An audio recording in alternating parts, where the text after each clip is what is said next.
Exercise 10.1 का question number 1 read करें। Represent graphically a displacement of 40 kilometre 30 degree east of north. देखो ये direction ले लिया हमने, जानते होगे डायरेक्शन। यहां पर वेस्ट है, ईस्ट है, नॉर्थ है, साउथ। ये ओरिजिन हो गया। अब यहां से 30 डिग्री ईस्ट, नॉर्थ से 30 डिग्री ईस्ट, ऐसे ही हो जाएगा क्या? नॉर्थ से ईस्ट की तरफ कितना डिग्री? 30 डिग्री। और 40 किलोमीटर है तो मैं यहां पे शो कर देता हूं 10 किलोमीटर का स्केल इक्वल टू 1 सेंटीमीटर। तो 40 किलोमीटर इक्वल टू 4 सेंटीमीटर। तो ओरिजिन से ये चले हम 1 सेंटीमीटर, 2 सेंटीमीटर, 3 सेंटीमीटर और यहां पे आ गए ए पर। टोटल ये कितना है? 40 किलोमीटर दिखा दिया। और ओ से डायरेक्शन ए की तरफ हो गया।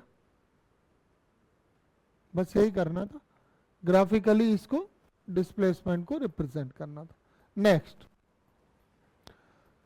Classify the following measures as scalar and vector. बताइए 10 kg क्या है, स्केलर है या वेक्टर है? 10 kg ये किसका यूनिट है? तो ये स्केलर क्वांटिटी होता है या वेक्टर क्वांटिटी होता है? स्केलर होता है। 2 मीटर्स नॉर्थ वेस्ट, इसमें डायरेक्शन भी आ गया जैसे कि अभी पिछले वाले क्वेश्चन में था, तो ये वेक्टर है। 40 डिग्री ये तो स्केलर है ना, एंगल। 40 डिग्री न्यूमेरिकल वैल्यू है। अब डायरेक्शन तो पता नहीं है किस डायरेक्शन में, तो क्या है? स्केलर है। और ये 40 वॉट, वॉट किसका है? पावर।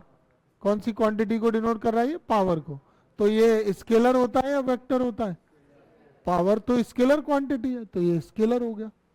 और ये चार्ज, चार्ज स्केलर। देखो ये फर्स्ट लिख देंगे ना, जो मैं बता रहा हूं वो लिख देंगे, मैं लिख के दिखाऊं स्केलर वेक्टर लिख देंगे। तो ये क्या हुआ? Scalar quantity. और ये किसका यूनिट है? मीटर पर सेकंड स्क्वायर, एक्सेलरेशन का। और एक्सेलरेशन क्या होता है? वेक्टर क्वांटिटी होता है। ठीक है।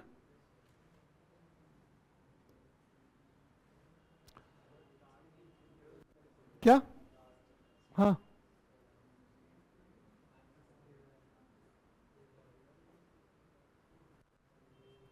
क्या हुआ? क्या दिया हुआ है? क्यों, आपने क्या पढ़ा है फिजिक्स में? चार्ज क्या पढ़ा है? ये कह रहा है वेक्टर है चार्ज। तुमने कहां पढ़ लिया? हाँ, हाँ, इसमें बताइए।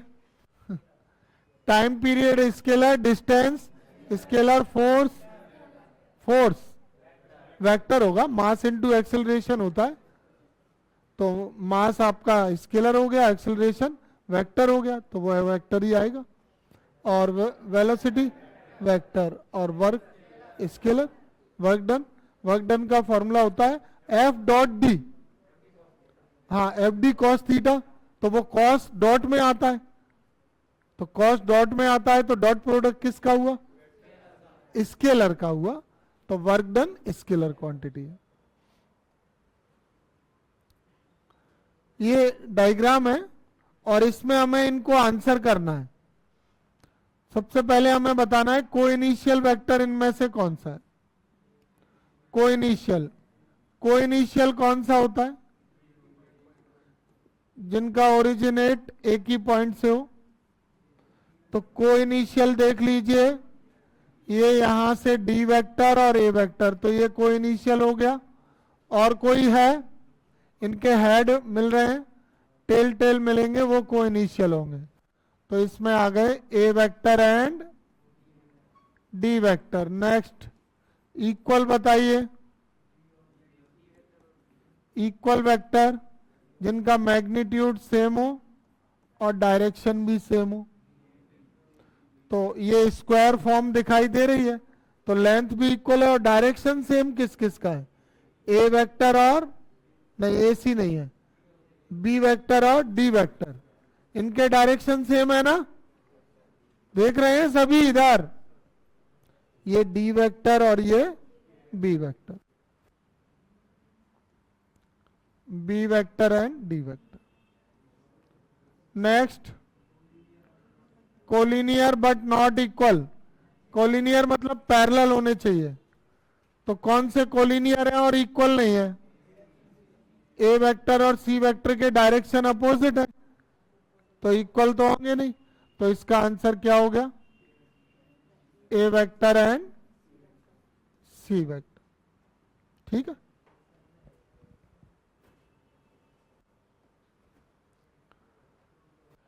ट्रू और फॉल्स बताना है।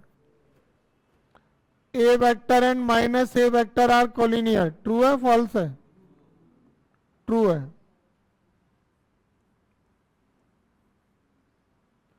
Two collinear vectors are always equal in magnitude.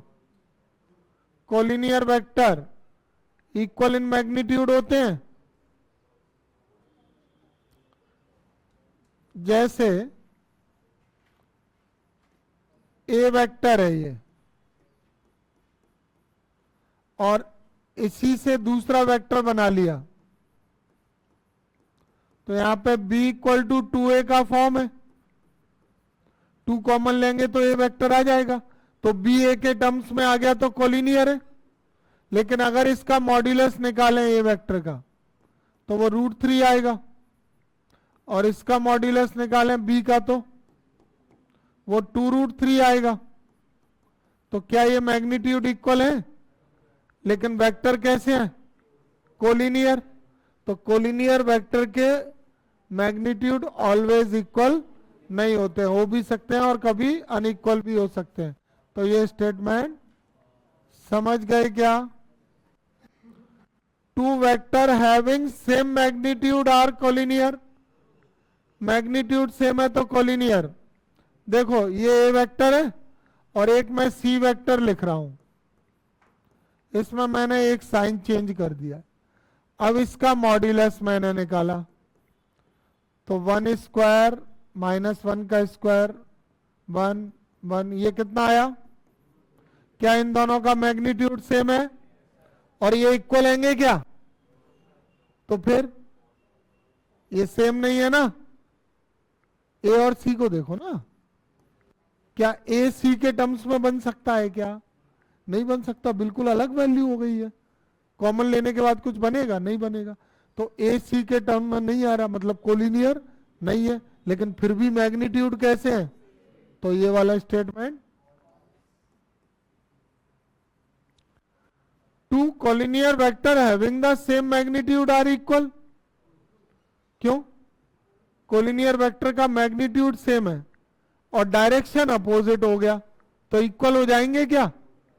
जैसे 2 वेक्टर हैं, अगर उनके डायरेक्शन अपोजिट है, ए वेक्टर ये आई प्लस जे प्लस के, और एक बी वेक्टर लिख रहा हूं मैं माइनस आई माइनस जे, इसके अपोजिट है, तो इनका मैग्नीट्यूड तो सेम है ना दोनों का। अरे वो रूट में क्या स्क्वायर होता है ना, तो -1 स्क्वायर -1 स्क्वायर माइनस √3 आएगा, ये भी √3 है। डायरेक्शन कैसे है, तो डायरेक्शन अपोजिट को इक्वल वेक्टर बोलोगे क्या, तो इसका क्या मतलब है कि 2 कोलिनियर वेक्टर है, मैग्नीट्यूड सेम है, तो वो इक्वल नहीं होंगे, कभी हो भी सकते नहीं। वो तो ट्रू तब होता है जब ऑलवेज ट्रू हो, हर कंडीशन के लिए वैलिड हो कंडीशन, तो ये स्टेटमेंट फॉल्स। आया समझ में, ठीक है।